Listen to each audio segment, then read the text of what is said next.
Hail to you, sire. How might we serve you?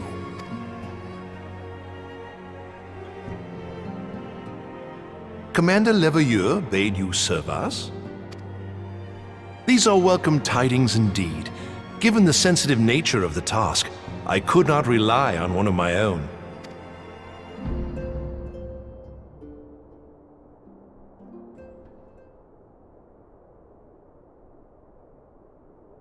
That which I'm about to tell you, I tell you in the strictest confidence.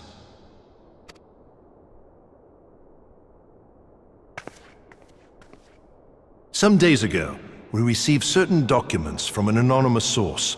They notified us of the presence of a Garlean agent within the ranks of one of the grand companies. Following some discreet inquiries, we identified a suspect among the Immortal Flames, whom we detained for questioning. Alas, the man was not our agent. He was but one of many men in the agent's employ.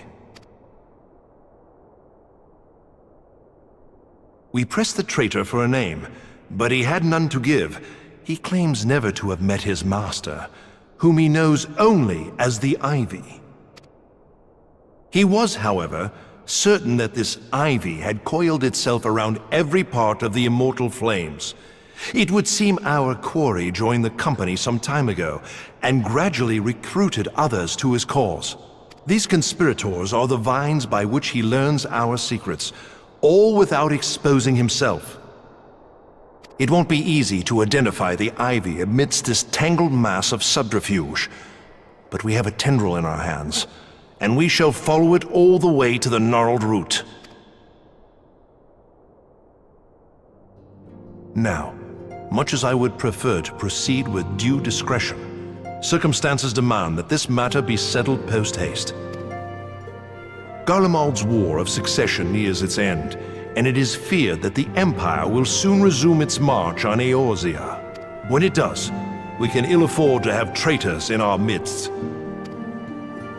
We must begin by apprising General Roban of our findings.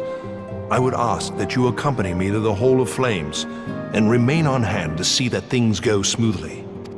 Assuming the Ivy's tendrils are as widespread as we believe, he will be aware that an investigation is underway, and if that is the case, he may well move against us. We must be prepared for anything, while taking care not to betray our purposes by seeming prepared.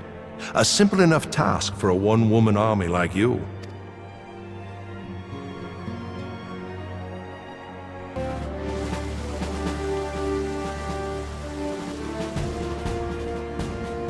Well, well, what brings you here, my friend?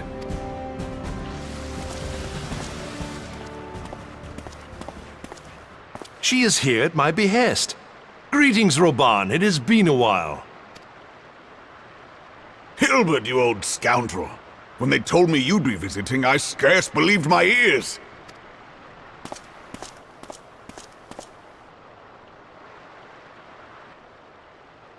But look at you! The honored captain of the Crystal Bloody Braves. Who'd have imagined, eh? Not many, but fewer still would have imagined your destiny lay in politics, old friend. Aye, we've both come far, have we not?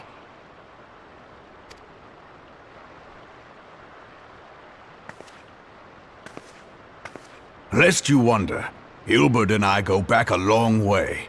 We've been friends and rivals since we were lads. The last time we saw each other, Alamigo had just fallen, so you can guess how many summers it's been. And in all that time, not a word from the fool. Ah, well, my dealings tended toward the modest and mundane, unlike some I could mention. As I hear it, no sooner did you reach Thanalan than the brass blades clapped you in irons and dragged you off to die on the blood sands. Being a stubborn sort, you won 1,000 matches and earned yourself a place in the people's hearts while you were about it.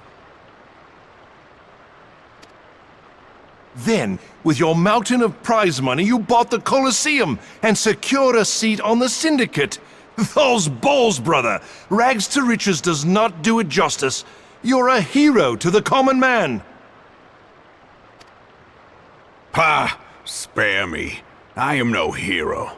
If anyone is worthy of that title, it's our friend here. Next to her, I'm little more than a glorified butcher. But you, Wilbert, you sell yourself short.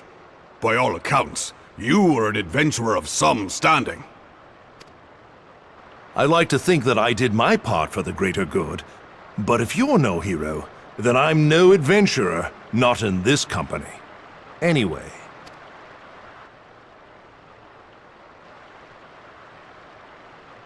I have tidings.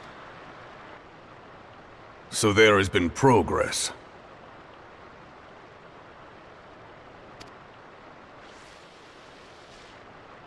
I've let it be known that this meeting is a reunion between old friends. None will give your visit a second thought. To convene elsewhere would only attract attention. Let us speak here, in plain view of all.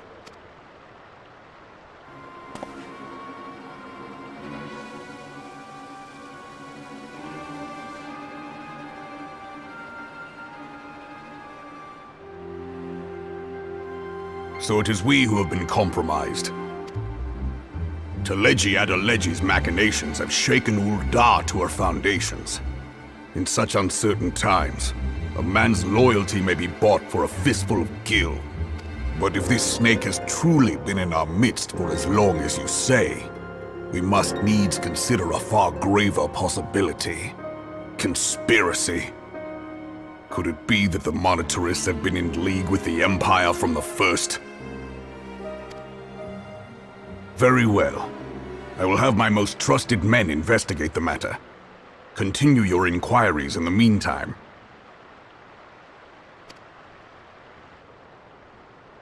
It does me well to see you again, old friend. When next we meet, let it be over a flagon of ale. I look forward to it. Let us reminisce of bygone days, and drink to the future of our homeland.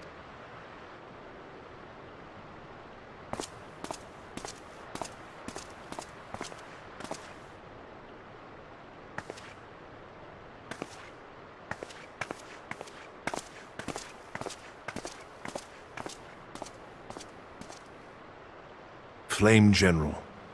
You wear the mantle well, old friend. I must work hard if I'm to keep up. Well, it would seem your services were not required after all. I dare say we have Roban's prudence to thank for that. Still, I was glad of your presence. My thanks, Scion.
Have faith, my friend. You need only state your case with confidence and clarity.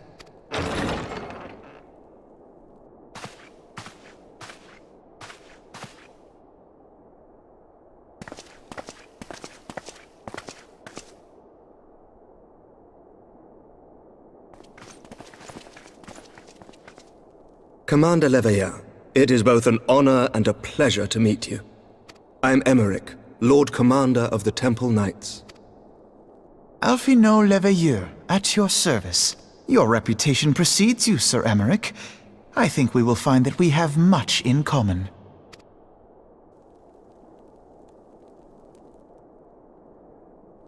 Speaking of reputations, yours towers over us all.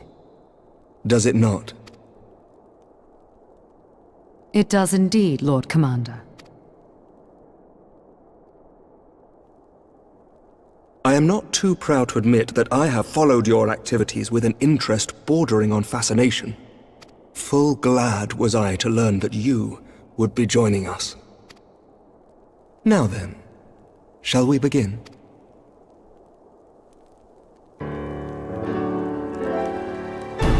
We know full well that the Garleans will return in force ere long. What is more, we have yet to achieve a lasting victory over the Primal Menace.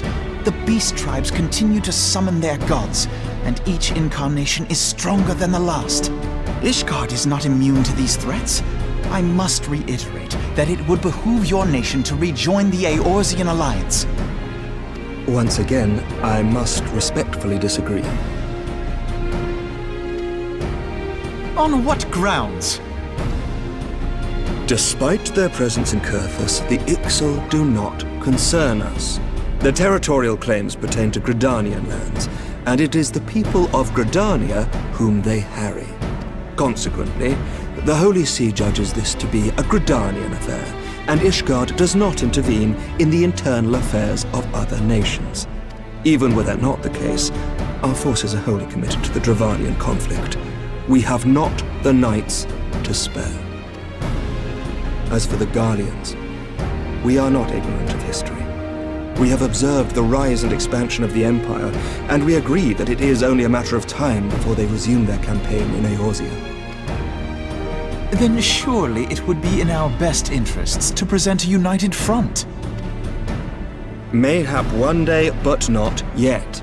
Gaius van Belsar is dead, and the legion of conscripts he left behind lacks the will to fight. We think it highly unlikely that they will emerge from behind the walls of their castra for some time. Forgive me, but if Ishgard's position has not changed, why did you agree to this meeting?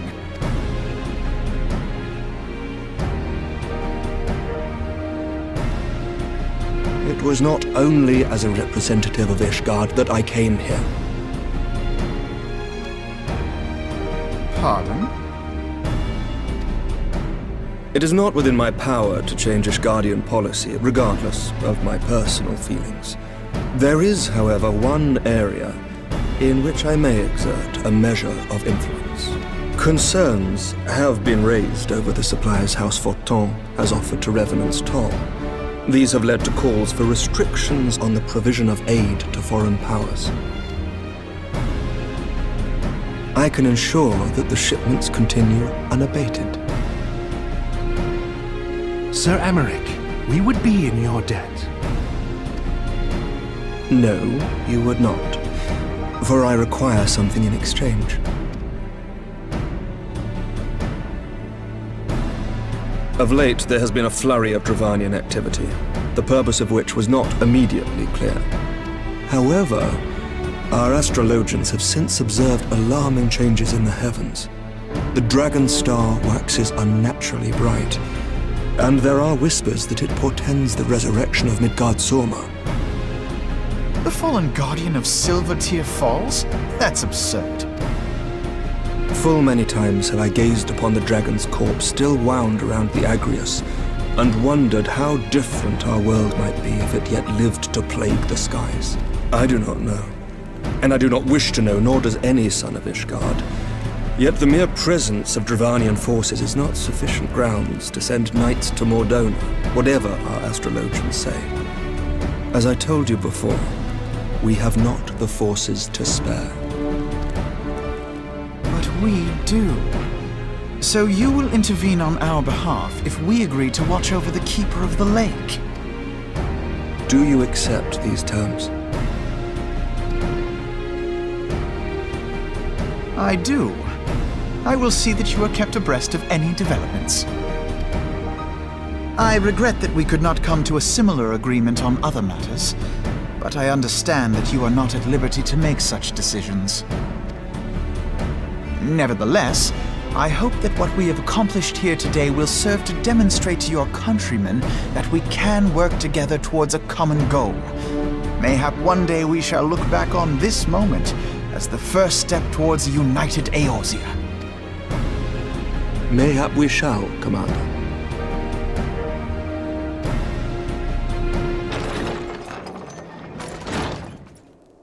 What is the meaning of this? The caravan, my lord. It's been attacked. It was Iceheart, my lord. What? By the Fury! All our precautions were for naught?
The tales do not do you justice, warrior of light. Yes, I know who you are, and you know who I am. I was given the name Izel, but I earned the name Iceheart.